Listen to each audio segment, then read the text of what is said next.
चलो गंगा किनारे, चलो गंगा किनारे। बोला बोला छठी मैया की। चलो गंगा किनारे,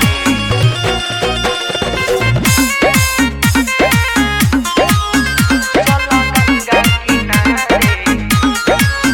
छठी घाटे देख सभे जाता हो काहे तहाराई बात ना बुझाता हो ए भौजी अरे सुन ना छठी घाटे देख सभे जाता हो काहे तहाराई बात ना बुझाता हो दौरा उठावा भौजी हमारा कपारे चला गंगा किनारे आय हाय हाय चला गंगा किनारे हाय हाय हाय चलो गंगा किनारे।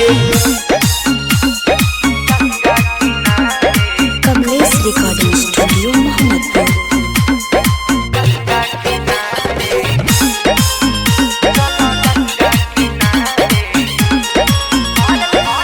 औरत के बेरा भइल हो लेट हो साड़ी के चूड़ी से लगाओ तहरू सेट हो हरे अब चलो हो हाँ हाँ औरत के बेरा भइल पर तहरू लेट हो साड़ी के चूड़ी से लगाओ तहरू सेट हो चाची के संगे देखो चाचा जत बर है चलो गंगा किनारे आय हाय हाय भौजी गंगा किनारे हाय हाय हाय चलो गंगा किनारे।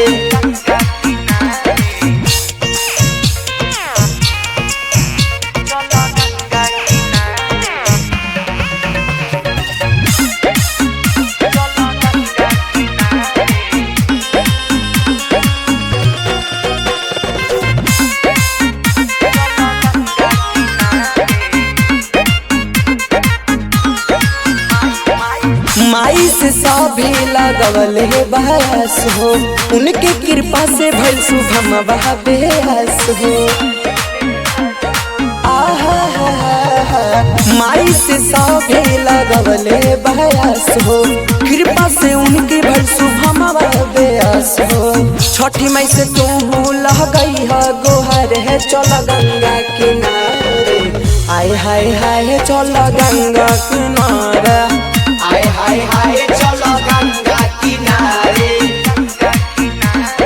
Kamlesh recording studio Mohammadpur.